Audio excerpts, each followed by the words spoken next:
Most agents are stealing from their clients and they're starting to get caught. In this video, I'm going to share with you how the $1.8 billion claim in the NAR lawsuit court decision is one of the most accurate things that has ever happened and one of the best things that's ever happened for real estate agents. Now, listen, hear me out before you get all upset in the comments down below, because I know this is a heated conversation. If you're a highly productive real estate agent, you're not the one stealing from your clients. Now, let me explain with you how most real estate agents are stealing from their clients. First of all, we have to understand the metrics of this industry. We know that over 87% of realtors fail in 1 to 2 years. It's been that metric for decades. But we also know of the 13% that stay in, only about 3% make multiple six figures, and they're the ones that treat this like a real business. Most agents only sell 4 to 6 homes a year. You heard me, 4 to 6 homes a year. What they're doing is they're riding off the coattails of successful real estate agents.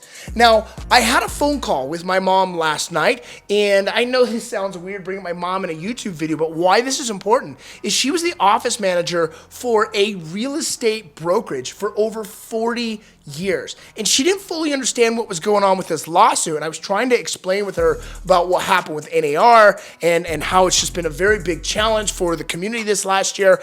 And she said, well, I know for years, the number one thing that was taught from the board and from NAR was to tell buyers that you work for free for them because the seller pays the commission.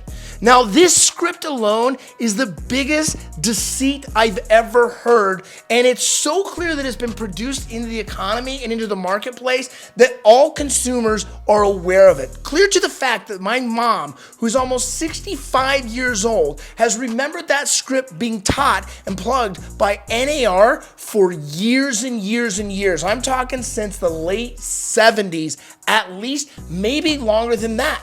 But what this really means is that we have created a culture for real estate agents to go ahead and simply lie to their clients and deceive. Well, you, my friend, you set the appointment, you go meet with the buyer, you go meet with the seller, you give an incredible presentation, and you say, here's what my fee is, sign here. You are not taking advantage of anyone. You're doing it the right way, and it's agents like you that are gonna crush it going forward in the real estate community. I remember several years ago when I was working with my coach, we started taking our commissions from 6% to 7%. Instead of offering a 3% BAC, which was custom and a standard, instead of taking a 6% commission, which was standard, we said, no, we're not gonna play standard, we're gonna play by our own rules. So we started taking 7%, keeping a 4.5% commission and charging a $995 processing and handling fee.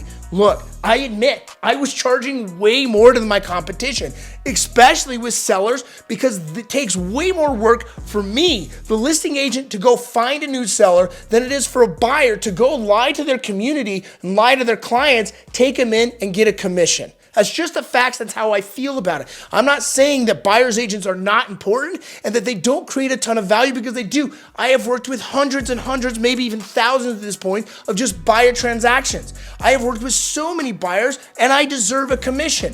But it requires that I'm charging my client. I'm not relying on what the selling or listing agent is offering to pay me. So let me give you an example. When I did this and I started creating this, there became a small coup. Accidentally, in one of my transactions, one of my settlement statements was leaked to the buyer's agent, and she was so pissed that she only got a 2.5% and saw that I got a $995 processing fee and a 4.5% commission as the listing agent. And she said, the standard commission is 3%. I work hard for my commission, and it's the fair thing to do is to pay me that. And I said, whoa, whoa, whoa. I did all the work to go find that seller, to bring it to the marketplace, to negotiate and say, we're willing to offer you 2.5% for a buyer's agent commission to bring a buyer. If your standard rate is 3%, negotiate that with your client. Talk to them about it. And that's what I did for years. If I went and showed a home that was a 2%, 2.5% commission, I didn't care, because I had a conversation with my client at a specific fee. And that fee was paid to me by the buyer. If the seller was willing to pay a portion or all of that, that was further win for me. But if they only paid 2.5%, my buyer paid the remaining 0.5% or whatever my agreed upon fee was. because I will not lie to the community. I will be upfront because I'm worth it. I deliver value.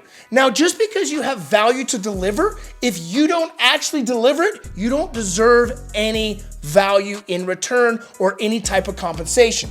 But what's worse is if you deliver the value and it's not perceived, it's worth zero. What you have to learn to do is to develop skills. So not only you deliver the value, but it's actually received and perceived. And you got to verify and clarify that they're seeing the value that you deliver. 50% of the value you deliver is all about perception, baby. And the way you increase your perception of value is you master your sales and communication skills. You learn to be direct. You learn to be honest. It's called selling with honesty. Give them all of the data. Give them all of the information. And please do not lie and tell them that you work for them for free when you don't, when you know you're signing a contract that's going to receive a compensation. I know this is a stirred up type of conversation, and I want to see what your thoughts are in the comments down below. And I'm already prepared because I've said some very polarizing things in this conversation that you're probably going to blow it up a little bit, and that's okay. But here's what I want you to know. Here's where we are today, and I am very grateful for NAR right now. I can't agree with all the decisions that they've made because they have not fully helped this community, especially with this standard.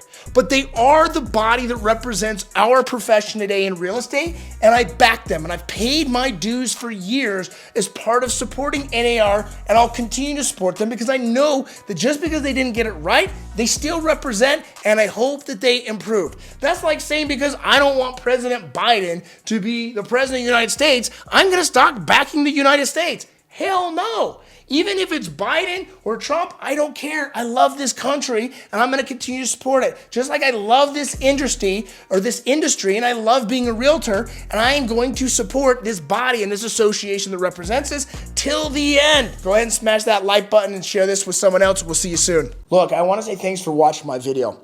And I know that this isn't for everyone, but it is for certain people that are ready to make big changes. Like they're ready to create residual revenue. They're ready to become real business owners. They're ready to have a business that makes money even when they're not working.